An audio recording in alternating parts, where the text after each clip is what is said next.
this guy first, okay? He is very passionate about English. He majored in English back in college, and up to now, he's taking a master's in English. That's how dedicated he is when it comes to the language, alright? So to tell us more about the ESL and EFL methodologies, please help me welcome the training manager, Ronnie De Los Reyes.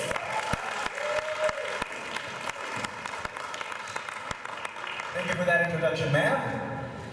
Hey teachers, how are you doing? Still doing good in the stand? Alright, good to hear. Before I start, I'd like to say this. I feel very honored to be standing here in front of you in the presence of people who share that great commonality with me, and that is the passion for teaching English, as mentioned by Mav. Well, if you're passionate about something, you want to do it for a long time, right? So if you want to keep on teaching for a long time, you've got to keep on learning. Is that correct? Yes. Because it's as simple as that. Both of them, they go together. You cannot teach if you don't want to learn. And that's exactly the reason why 5 on Top continuously offers training sessions for home-based teachers. And I'm sure you guys have attended some of our training sessions, right? Well, you all went through NCT. Did you guys enjoy our training sessions? Excellent. That's the answer I'd like to hear.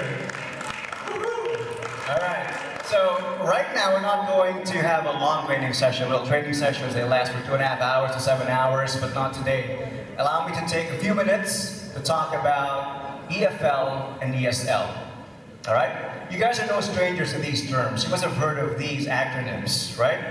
What do they stand for again? For example, EFL. What does EFL stand for? Anybody from this group? EFL? Not from the trainers. EFL stands for? First language.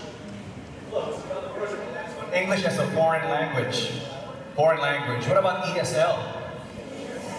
There you go. English as a second language. Very good. Well, they share a lot of common ground, but there's a fine line between the two, and that's what we're going to talk about. And we're also going to determine what kind of English language teaching do we do here at 5 on Top. Is it EFL or ESL? We'll find out in a bit. All right? So let's get the show on the road. Let's have a look at the outline of this short presentation. Like what I've said, we're going to talk about the difference between the two English language teaching types. And next, once we know the difference between the two, we're going to talk about how it's going to impact the delivery of English language teaching in the classroom, or the virtual classroom in our case. And lastly, I think most importantly, we will also talk about the application to our lessons here at 5 on Top. All right? So let's move on to the next slide, please. So there you go. We have already identified the acronyms EFL and ESL. ESL obviously stands for English as a Second Language. Like what I've said, they tread the same grounds. Both of these language teaching types, they deal with strengthening the foundation of the English language among the participants. All right? They want to clean up the accent through phonological drills. They discuss grammar so that so that structures will be accurate. And they engage in conversations to increase the fluency of the participants. So they have the same objective. But what is the difference? The difference maker is the place where English is being taught. All right, for ESL, English is being taught in a country where English is the most dominant language. It's an English-speaking country. All right? For EFL, English is being taught in a place where English is not widely used. And chances are, the native tongue of the participants, that is the lingua franca of that country. So that's the basic difference between EFL and ESL. And since you have that difference, you also have the difference between the profiles of the students. For ESL, you have most likely immigrants from different countries. Of course, you're not going to teach the citizens of an English-speaking country. They know their language. So if you're in the United States, you're not going to teach Americans, but you have Mexicans, Chinese, Europeans. They aim to learn the English language because the motivation of ESL learners is what you call integrative motivation. Keep that in mind, integrative motivation. The motivation is they want to be integrated into the society. Right? How are they going to function in the society if they don't know how to speak the language? So that's their motivation. Now let's go to EFL. EFL, what is their motivation? English is not used in their country, because for example, China, English is not used in their country. But their motivation is what you call instrumental motivation. All right? Instrumental because they see English as a tool for them to advance themselves. They want to use that as a tool to pass the IELTS, the TOEFL, or they want to use English to land a job in a multinational company, or they want to learn English because they have plans to live in an English-speaking country in the future. So they have different motivations. So keep that in mind. Well, I think it's pretty clear now that our mode of teaching, that's EFL teaching. And maybe you've heard of the different certification training courses. You have TESOL and TEFL. So TESOL, what does that stand for? Yes, ma'am.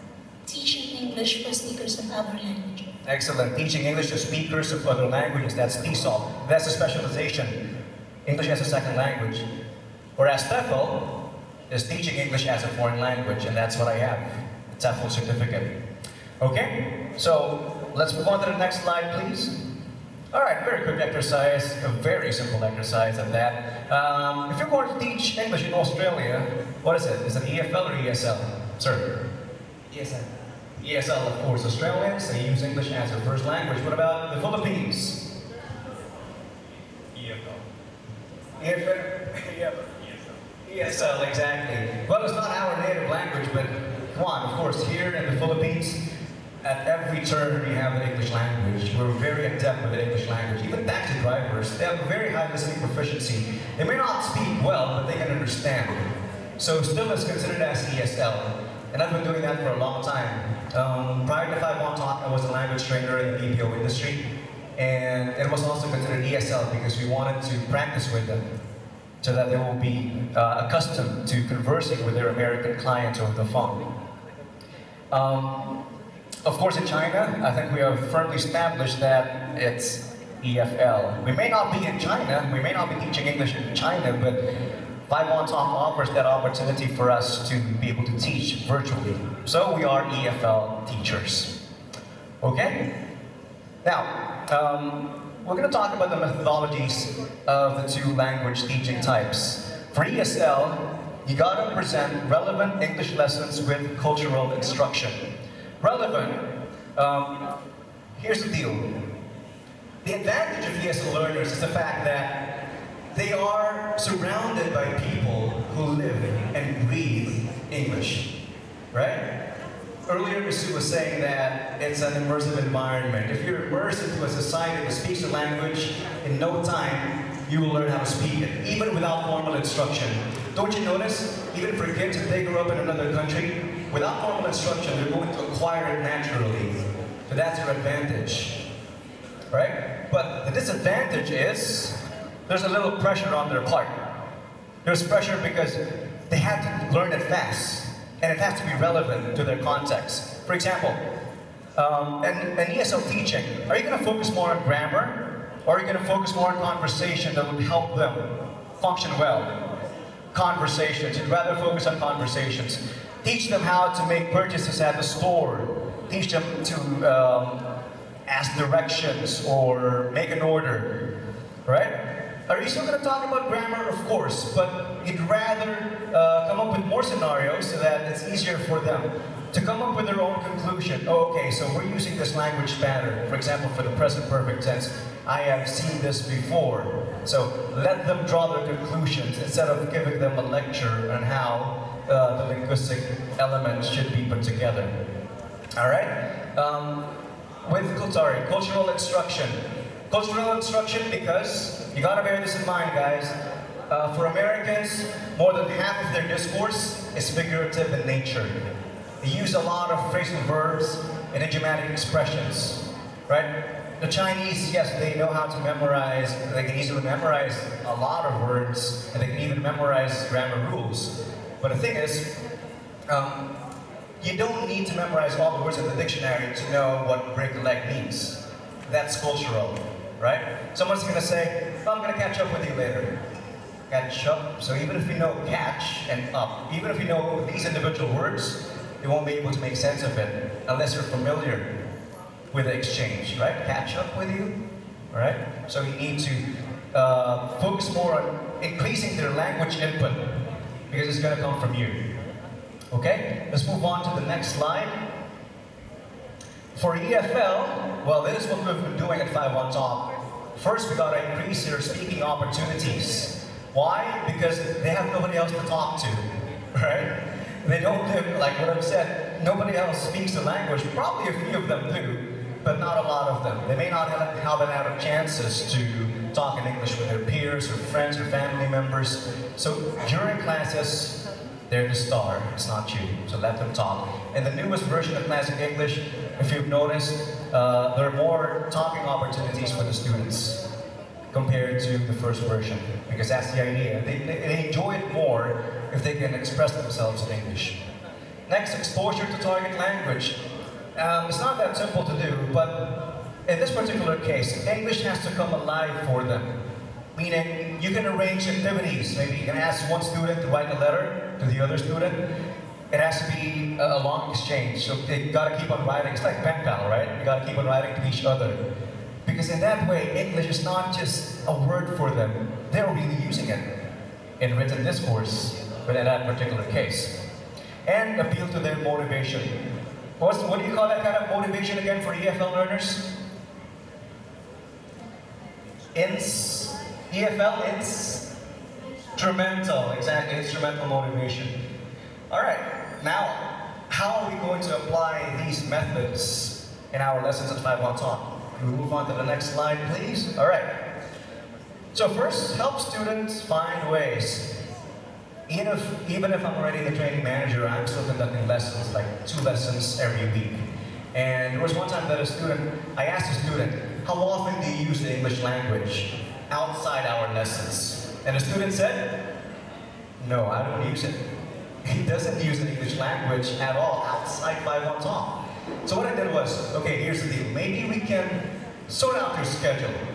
Okay, so because I was already listening to his stories, I already knew that he has a daughter and he drives his daughter to school. So I asked him, your daughter is still at school, right? And your daughter is learning English at school, so she knows how to speak English. Yes. How long is the travel time when you drive her to school? Around 10 minutes every morning. Okay, 10 minutes. So why don't you do this for me? Every morning when you drive your daughter to school, converse with your daughter in English. Do we have a deal? Of course, the student said yes. I can't confirm if he really did it, but at least you're helping the student find a way to do it. Give them different scenarios and try to think for them sometimes, because if you don't help them out, then they will just speak English during the lesson. All right, so 10 minutes on their way to school. And the student asked me, what if I'm having difficulty with a sentence and I can't construct that in English? Then, write it down, and the next time you book a lesson with me, ask me. Okay? So that's the first step. Help students find ways. Talk to them, talk about their schedule and how they're going to squeeze in English language speaking in their daily routine. Next one. All right, I like this part. Offer resources that actually work, or offer resources that they can access. Because of course, when you check out YouTube, there are so many instructional videos on how to pronounce or how to articulate sounds, right? There are even grammar tutorials on YouTube, but they cannot access YouTube, as you are aware. A lot of Google sites too, they're not accessible. So, what to do? I'm gonna offer a couple of websites that they can surely access. I'm sure Ms. Sue can verify that the Chinese students, they can access these sites. I've got your pen and paper with you. The first one is www.chinadaily.com.cn. This website is just like Yahoo. It's an online news portal. So you're certain that all of the sentences there are grammatically correct. And that's one way for them to practice in English, because they can read and they will be able to, you can check if they'll be able to understand what they're reading from the website. The next one is www.ted.com. Have you heard of this site? TED.com. Excellent. If you know this site, know that this site is a platform for videos. And these videos, they tackle social issues, economic issues, and scientific breakthroughs. But unlike YouTube, YouTube is unfiltered, right? You can see a lot of random videos there, but you have a lot of serious topics going on here. So I think it's better if you can recommend something, and then you can discuss that again next time when you have a lesson. So TED.com, check it out as well. Of course, you gotta see it for yourself before you send the video link to your student. All right, the next one, the last one, we gotta be very specific with the recommendations. Right? I've seen it hundreds of times. So, how do I improve? Just use English every day. Or watch American movies, lots of them. There's so many out there. Is it really going to help the student? Not at all, because it's not specific enough. What is good for me? They have no idea. So if we're going to make recommendations, might as well give them specific titles. So we have some series here. They're good for intermediate students. Not for beginner students. Do you guys remember CEFR? Let's have a quick check here. CEFR? You all went through training, right? What does CEFR mean?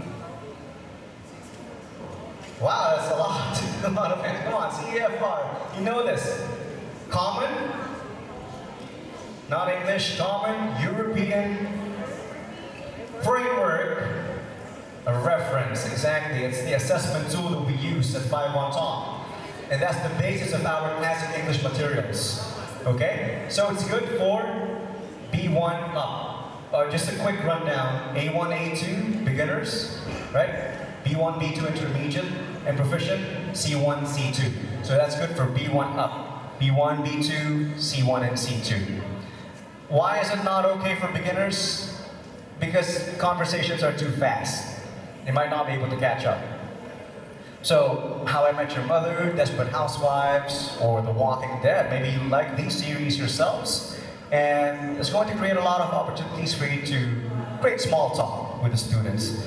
You don't have to be confined with this list, of course. If you have something in mind, then by all means, you can share that. You're probably wondering, is it easy for them to find these titles? Trust me, they can, because they're very resourceful, as we all know. The Chinese are very resourceful. Don't worry about how they're going to download these series, because they can. All right? It's important because I've been to China, and when I turned on the television, there was only one channel in English. It was the news, right? When I switched to another channel, well, all the other channels, all 80 of them, they're all Chinese. And when I switched to another channel, it was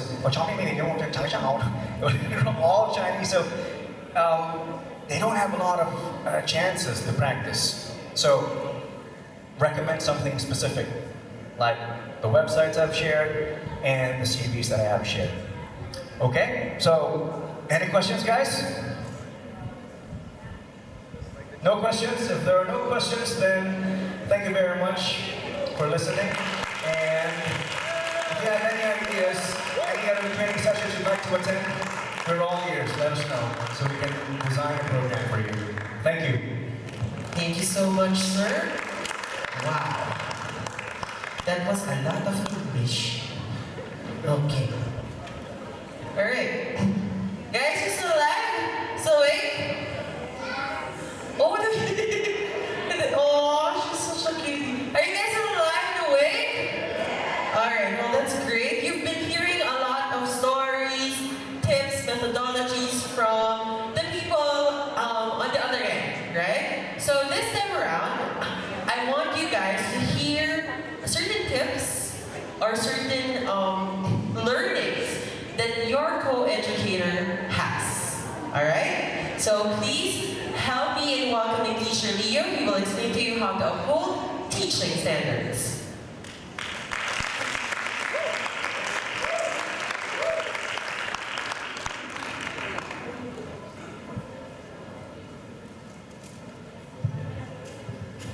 Alright, thank you so much. I'd rather stand up here so that I can use the table. Okay, first time I would like to introduce myself. I've been teaching in Bible Talk for a year. I've been in the industry for almost 10 years. I taught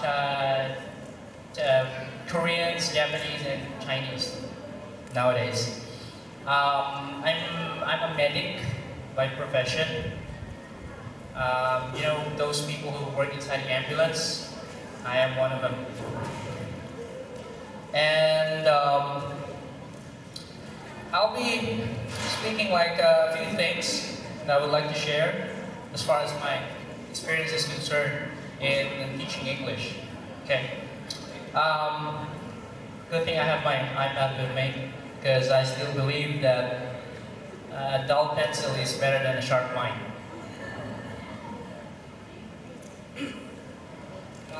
First off, I would like to speak about professionalism.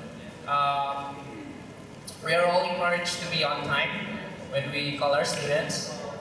I remember when I was in the mission field, my mission president told me that, Leo, if you are on time, you are late.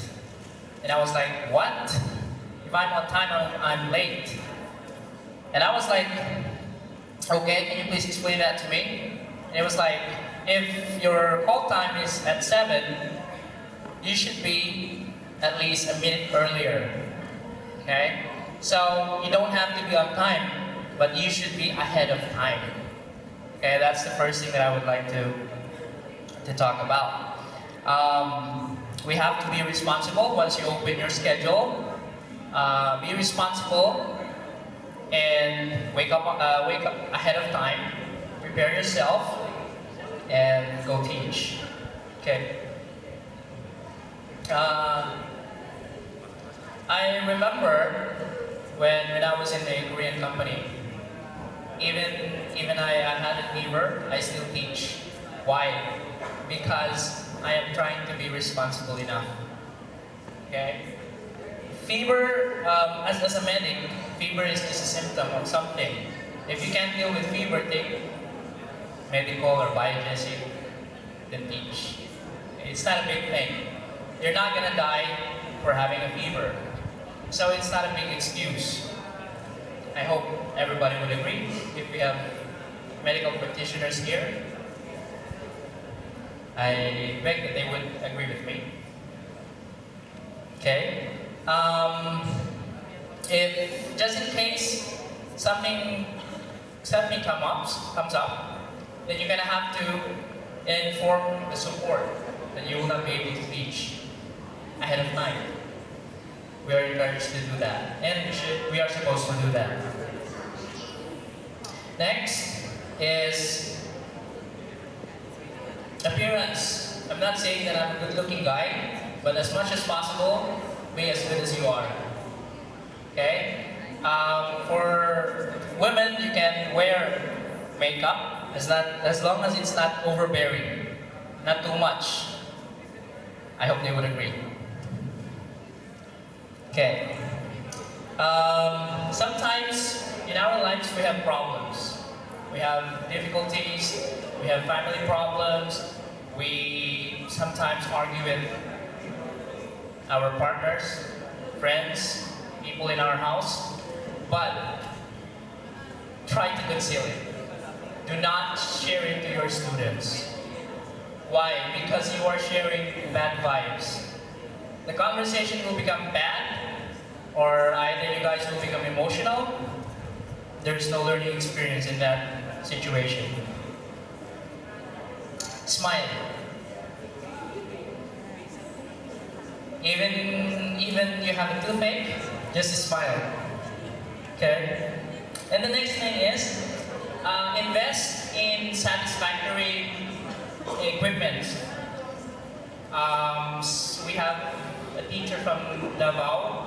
She has a generator. She used to have a solar panel. Just in case, yes, she has 2.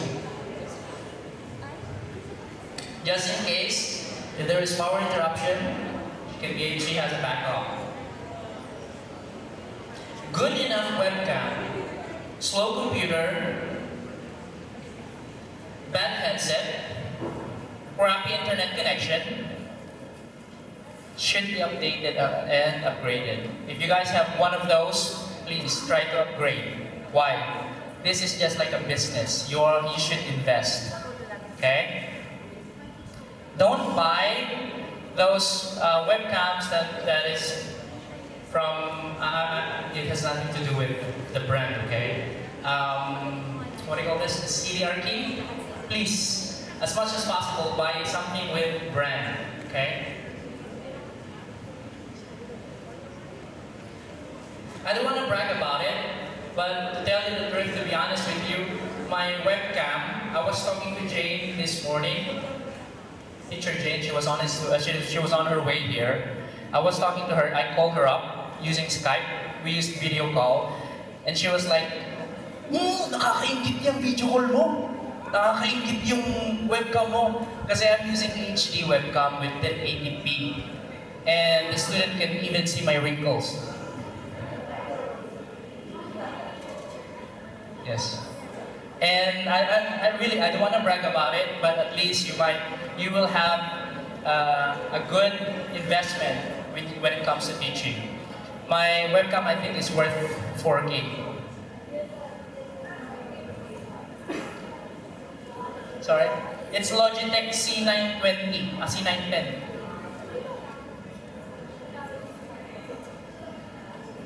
Well, some built-in camera of laptops are good, but if you want to have better, you can have an external video cam.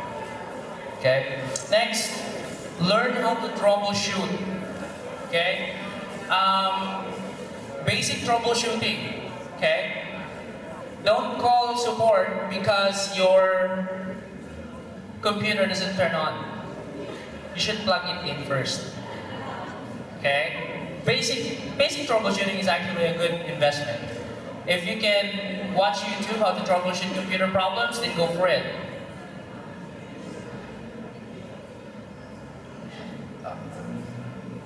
Okay, always have a backup plan. Okay, install Skype, QQ in your mobile phones. We have smartphones nowadays. You should have one, and hopefully AC or Air Class will be available in Android system. Hopefully, admin. Hopefully. Okay, and the next one is most common problem is the background is so noisy. Why? Because of people chatting around you. Could be your children are playing, they are yelling at each other, having chit chat together. You can train them.